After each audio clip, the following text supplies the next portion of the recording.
Good morning વિદ્યાર્થી મિત્રો, કલરવ modern સ્કૂલની યુટ્યુબ ચેનલમાં તમારું ફરીથી એક વખત સ્વાગત છે. તો વિદ્યાર્થી મિત્રો, આપણે પરીક્ષાનું રિવિઝન કરી રહ્યા છીએ, બરાબર છે ને. કાલના પીરિયડમાં આપણે મોડલ ક્વેશ્ચન પેપર જોયું હતું નવનીતનું, બરાબર છે. તો આજે આપણે સ્વાધ્યાય પોથીનું મોડલ ક્વેશ્ચન પેપર એક વખત જોઈ લઈએ, એક વખત સમજી લઈએ, એટલે તમને ખબર પડી જાય કે પરીક્ષામાં કેવી રીતનું લખવામાં આવે છે, બરાબર છે.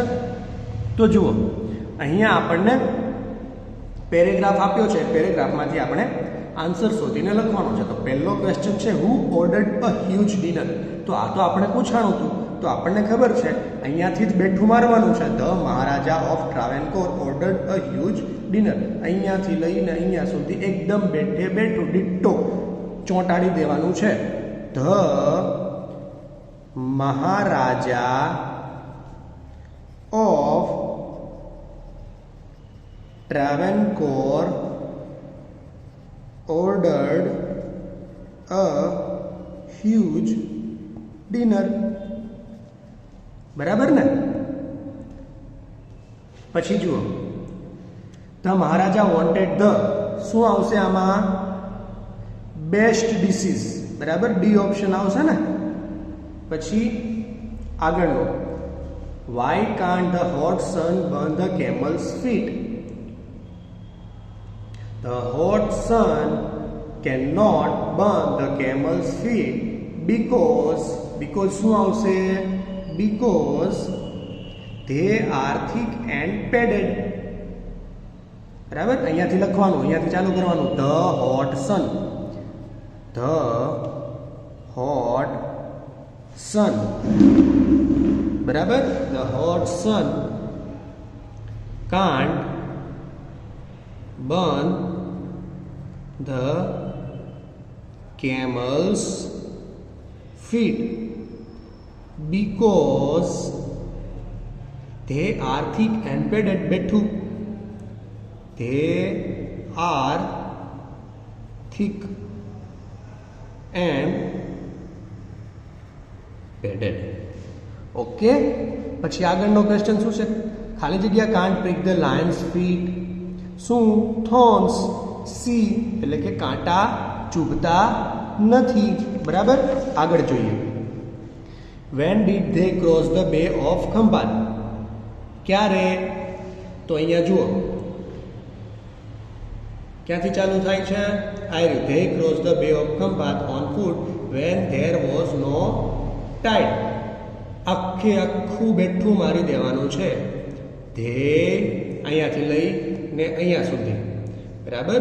They crossed the Bay of Khambhat on foot when there was no tide, બરાબર. પછી they came to the sea flocks of flamingos. Flamingos જોવા આવ્યા હતા ને, ફ્લેમિંગોના ટોળા, સુરખાબના ટોળા જોવા માટે આવ્યા હતા. પછી what will make Mister Mafatlal rich. મિસ્ટર મફતલાલને રીચ કોણ બનાવશે? Egg. This egg will make me rich. તો લખવાનું મિસ્ટર મફતલાલ, બરાબર. What will make Mister Mafatlal rich. તો ધીસ એગ અથવા તો ખાલી egg, egg will make Mr. Mafatlal rich, બરાબર. પછી Mister Mafatlal thought he was lucky, બરાબર. I am very lucky એવું આવ્યું ને, તો એવું માને છે કે પોતે ખૂબ જ નસીબદાર છે. પછી who caught the turtle. Who caught the turtle? કાચબાને કોણે પકડી લીધો હતો? તો જુઓ, within no time the crow and mouse reached the place. They saw the trapped deer. The mouse at once started to cut the net. He be careful, the hunter is coming, hide yourself. They noticed the turtle crawling slowly. Turtle, where are my friends? I can't see anymore. Hunter, but I can see you, little creature. The hunter caught the turtle. બરાબર. તો અહીંયા એનો છેલ્લી લીટીમાં આપેલો છે the hunter caught the turtle. Who caught the turtle? The hunter caught the turtle. બેઠું જ મારવાનું છે. The hunter caught the turtle. બરાબર ને? ઓકે. પછી આગળનું જોઈએ. શું આપ્યું છે? The friend so the turtle ખાલી જગ્યા slowly. The friends so the turtle શું આવશે? ક્રાઉલિંગ. એટલે કે બી ઓપ્શન. જો અહીંયા આપેલું છે પેરેગ્રાફમાં.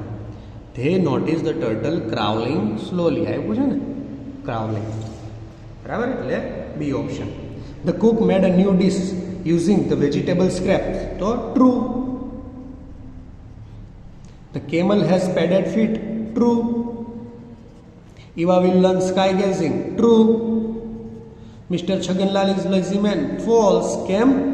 અહીંયા છગનલાલ ના આવે, મફતલાલ આવે. Mister Mafatlal is lazy man. તો ટ્રુ આવે. બરાબર. The crow saved the turtle. False. ટર્ટલને કોણે બચાવ્યો? ઉંદેડાએ. બરાબર. કોથળો કાપી નાખ્યો હતો ને, એટલે ક્રો ના આવે, એટલે ફોલ્સ. બરાબર. પછી આગળ આ પ્રપોઝિશન્સ છે. બરાબર. The book is on. બેગની ઉપર છે ને, ઉપર એટલે on. The cow is under. Under the tree. The lion is in the cage. The man is near the gate. બરાબર. ગેટની પાસે. ઓકે. એવી રીતના. પછી the books are on the bench. પછી ખાલી જગ્યા પૂરો. તો mister Shah in the morning every day. તો એવરી ડે સાદો વર્તમાન કાળ. સાદો વર્તમાન કાળમાં મૂળ રૂપ આવે એટલે વોક્સ. પણ મિસ્ટર શાહ ત્રીજો પુરુષ એક વચન એટલે વોક્સ. અજય ખાલી જગ્યા યસ યસ્ટરડે. યસ્ટરડે ભૂતકાળ એટલે ભૂતકાળનું રૂપ played. Father home tomorrow. Tomorrow એટલે ભવિષ્યકાળ. ભવિષ્યકાળમાં વિલ કમ. બરાબર. ધ કાઉ ખાલી જગ્યા અઝ મિલ્ક. તો સાદો વર્તમાન કાળ એટલે ગીવ્સ. વી ત્રીજો પુરુષ એક વચન એટલે ગીવ્સ.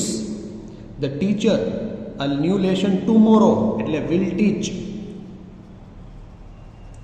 બરાબર. Will teach. યામિની ખાલી જગ્યા રંગોલી લાસ્ટ વીક. ડ્રોનું શું થશે? ડ્રીવ. ભૂતકાળનું રૂપ.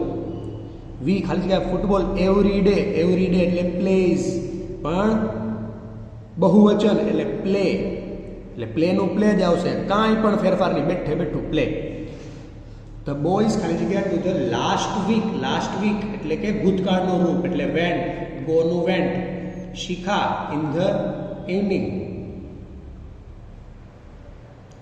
વિલ કુક સાંજે રસોઈ બનાવો. અથવા તો એમાં સાદો વર્તમાન કાળ પણ વાપરી શકાય. સીધા કુક્સ ઇન ધ ઇવનિંગ. બરાબર. અથવા તો સીધા કુક્સ ઇન ધ ઇવનિંગ વર્તમાન કાળ પણ વાપરી શકાય. અથવા તો Shikha will cook in the evening એટલે સાંજે રસોઈ બનાવશે. દીપક યસ્ટરડે. યસ્ટરડેમાં બ્રેક્સ. BREAKS. બરાબર. Deepak breaks a glass. Sorry, આમાં આવશે યસ્ટરડે છે એટલે ભૂતકાળનું રૂપ એટલે બ્રોક આવશે. બ્રોક. ઓકે. પછી આગળનું આ કયું છે? એડજેક્ટિવ. એડજેક્ટિવ એટલે વિશેષણની ખાલી જગ્યા. Raman is a short. His brother is tall. બરાબર. My room is big but your room is small. Big. The peacock is beautiful bird. The book is thick એટલે કે જાડી બુક છે. ટી ઇઝ હોટ ગરમ ચાય છે. બરાબર. પછી આ ઓપ્શન વાળો dialogue writing. Ankit good evening mister Pandya, I need some help. Mister Pandya sure એટલે શું પૂછશે? What happen. શું થયું એવું પૂછશે ને. જુઓ, વોટ્સ ધ મેટર. શું બાબત છે? તો અહીંયા લખે વોટ્સ ધ મેટર. પછી અંકિત શું કહેશે? અંકિત શું કહેશે? Can I use your phone. શું હું તમારો ફોનનો ઉપયોગ કરી શકું? અહીંયા પૂછશે can I use your phone. तो मिस्टर पंड्या कैसे my phone. Of course you can. Of course you can. हाँ तू કરી શકે. Thank you sir. Tell me Ankit what's happen to your phone. What happen to your phone. તારા ફોનને શું થયું? તો I do not know why it's not working. કે તે શા માટે ચાલી રહ્યો નથી મને ખબર નથી. તો મિસ્ટર પંડ્યા કહે છે ગેટ ઇટ રિપેર. તેને રિપેર કરાવી લે. અંકિત કહે છે યસ હું કરાવી લઈશ. ઓકે. પછી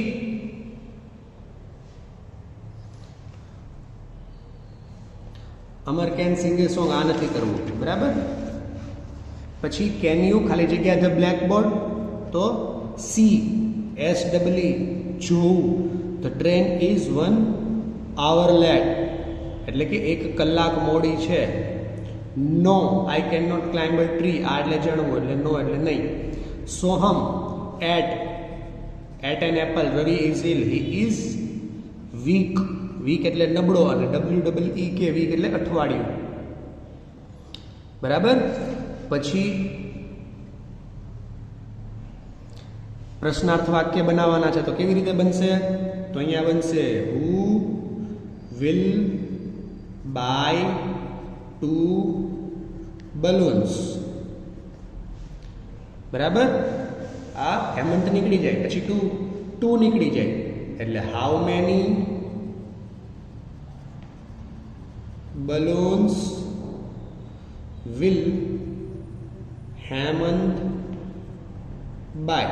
આમાં ત્રીજું પણ બનાવી શકાય વોટ થી. What will Hemant buy. આ એકમાં જેવું છે કે જેમાં ત્રણ થી બનાવી શકાય બરાબર. The girls will make tea in the garden. એટલે ટી થી બનાવવાનું અને ઇન ધ ગાર્ડન બે ક્વેશ્ચન બનાવવાના છે. તો ટી એટલે શું? વોટ. તો what will the girls make in the garden. બરાબર. પછી અહીંયા ઇન ધ ગાર્ડન એટલે જગ્યા છે એટલે where. Where will the girls make tea. બરાબર. પછી Sharadbhai will go to his office at 9 o'clock. બરાબર. તો શરદભાઈ ટુ હિઝ ઓફિસ ક્યાં જશે? એટલે કે વેર વિલ શરદભાઈ ગો એટ 9 o'clock. પછી એટ 9 o'clock એટલે કે ક્યારે? એટલે કે વેન વિલ શરદભાઈ ગો ટુ હિઝ ઓફિસ. બરાબર. એની ઉપરથી આ બે જાતે કરજો ટ્રાય. ઓકે. પછી જુઓ Gandhiji believed in doing everything on time. He was very punctual. Once he had another leader went to speak. આ શું છે? લેટ્સ રીડ મોર નો છેલ્લો. બરાબર ને. લેટ્સ રીડ મોર માં છેલ્લો ચેપ્ટર છે ને ગાંધીજી વાળો એ જ છે. હવે લેટ્સ રીડ મોર તમારા વાર્ષિક અભ્યાસક્રમમાં તો છે, આગળની પરીક્ષામાં નહોતું. તો જુઓ what did Gandhiji believe in. તો Gandhiji believed in doing everything on time. બેઠે બેઠું લખવાનું છે. Gandhiji believed in doing everything on time. What did Gandhiji not like? ગાંધીજીને શું પસંદ નથી? બરાબર. તો Gandhiji did not like this. શું? everyone present at the meeting had to wait for him. બરાબર. The other leader came nearly 45 minutes late. Everyone present at the meeting had to wait for him. Gandhiji did not like this. આ પણ તમે બેઠે બેઠું મારી દીધું. એટલે લખવાનું ધ અધર લીડર કેમ nearly 45 minutes late. બરાબર. Everyone present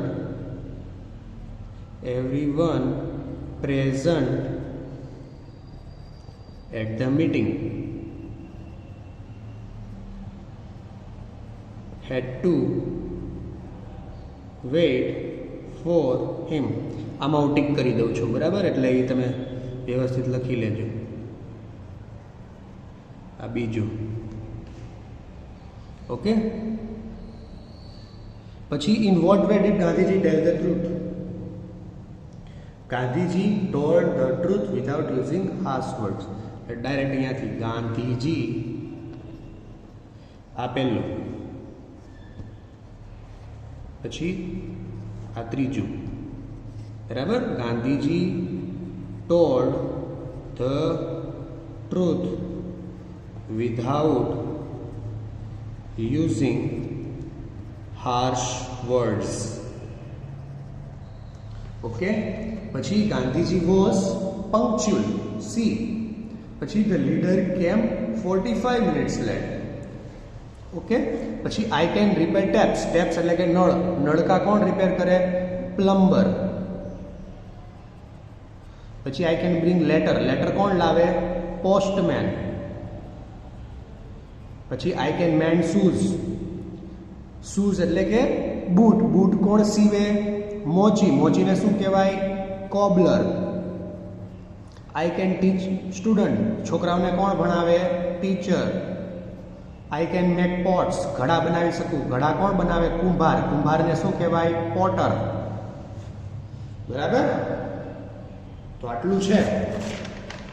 તો આ પ્રમાણે તમારે આવતી પરીક્ષાનું વ્યવસ્થિત રિવિઝન કરવાનું છે. જો વિદ્યાર્થી મિત્રો વ્યવસ્થિત રિવિઝન કરશો તો તમે પરીક્ષામાં સારા માર્ક્સ મેળવી શકશો. અને હવે તો ફાઇનલ પરીક્ષા છે.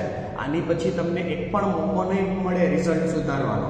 જો આ પરીક્ષામાં તમે વ્યવસ્થિત સારામાં સારા માર્ક્સ લાવી શકશો તો જો પાછળની ગઈ પરીક્ષામાં જો ઓછા માર્ક્સ આવ્યા હશે તો તમે આ પરીક્ષામાં વ્યવસ્થિત કવર કરી શકો છો અને તમારી ટકાવારી વધારી શકો છો. બરાબર છે. એટલે વ્યવસ્થિત વાંચજો, પાકું કરજો, એક અઠવાડિયું પૂરતું રખડતા નહીં. બરાબર છે. ધન્યવાદ મિત્રો. અને આના હું તમને ફોટા મોકલી દઈશ કે તમે તમારી પાકી નોટમાં લખી લેજો. એટલે વાંચવા સમયે તમારે ખાલી પાકી નોટ જ વાંચવી પડે, બીજું પન્ના ફેરવવા પડે નહીં. ઓકે વિદ્યાર્થી મિત્રો, ધન્યવાદ.